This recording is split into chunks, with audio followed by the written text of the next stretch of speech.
When I was a little boy, I wanted to be a hero. The truth is, when you get older, sometimes things don't always turn out the way you hope they would. So you gotta do what you gotta do. Handle that business. Believe in yourself. Create your own destiny. What's going on, everyone? Today we're going to be showing you how to do a proper goblet squat. So without wasting any of your time, let's jump right into it. So starting off, basically we're going to be going through a full tutorial also how to squat, because you need to be able to squat body weight before you grab a kettlebell or a dumbbell. I'm going to hold this for the sake of the video, but pretty much when it comes down to the squat, one of the best ways to figure out how to properly stand to set up is just kind of jumping up and down.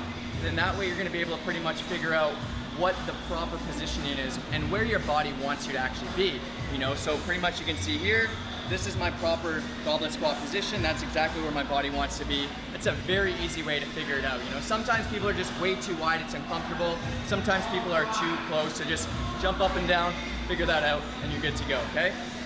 I like starting off the goblet squats with a kettlebell, because when you have a kettlebell, you can really grab this kettlebell, pull it apart, which will activate the back significantly more than anything else, right? Your back has to be activated in order to be able to progress into a barbell back squat, okay?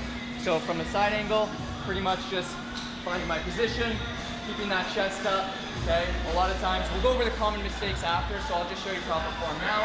Just going all the way down, and then up, okay? And I've touched on some of the common mistakes already just a little bit, but I really want to spend more time on this because I find that this is something a lot of people don't do properly in the gym. So common mistake number one is just improper body positioning. So, you know, whether you're using a dumbbell or not, or a kettlebell, I guess you could say, a lot of times people will grab onto it, they're ready to go.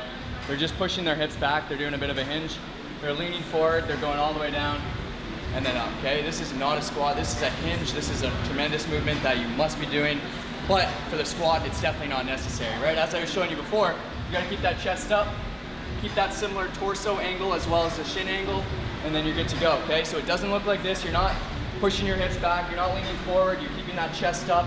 And then the other thing is, because there's a myth that goes around saying that the knees can't go past the toes for the squats, which is completely false. A lot of times people really jeopardize their depth because they're trying to push their hips back and they're trying to keep their knees from not going past their toes, and it becomes so uncomfortable that they're not getting the depth and that they're just body positioning so incorrect. So stop doing this, you'll get way better results, go all the way down, you'll be good to go. Common mistake number two, I've already touched on a bit, is just improper depth, okay? You know, I see a lot of times people will grab their, you know, whatever they're using, and they're just kind of going, okay? You're really not gonna be doing a whole lot. Yes, I understand you might have to actually be mobilizing your hips a little bit more in order to get down there, but to give you a bit of a tangible of how to kind of get more confident and comfortable with going a bit lower, you can set up a bench, you can set up these risers. So let's say you get nice and set up, you go down here, you establish some new depth, you're like, okay, sweet, that's good, boom, take one more off.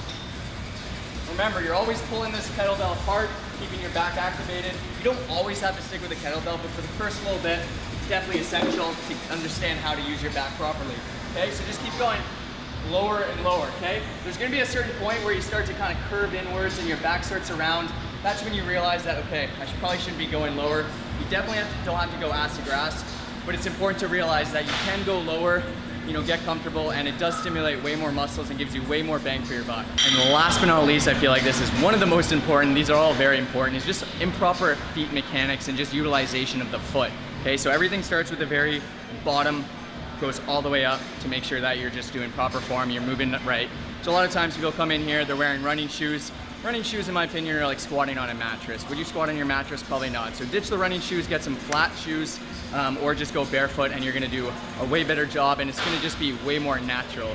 Past that, filming down on my feet here, you can see, once again, setup's important. A lot of times people are like all the way out here, which just becomes very uncomfortable. You know, it's good for a sumo squat, but for regular goblet squat, not the best, okay? Or their toes are pointing inwards, or when they squat, they're going down, but then their heels are starting to come up. So just making sure that all the pressure is on the middle of the foot, you're grounding it, you're getting tight, you're kind of squeezing everything with that ground from your feet all the way up. This is just something so important that a lot of people overlook, and hopefully this helps you out. You know, make sure to hit that subscribe button if you're new to the channel. Thank you so much for watching. You know, if you're a client of ours, we appreciate you. Keep crushing those goblet squats, and we do have a form guide first link in the description. If you just want 50+ exercises like this in a booklet that you can keep in your pocket, we call it a personal trainer in your pocket, click that. We'll get you on our email list and we'll take care of you. See you in the next video. Peace.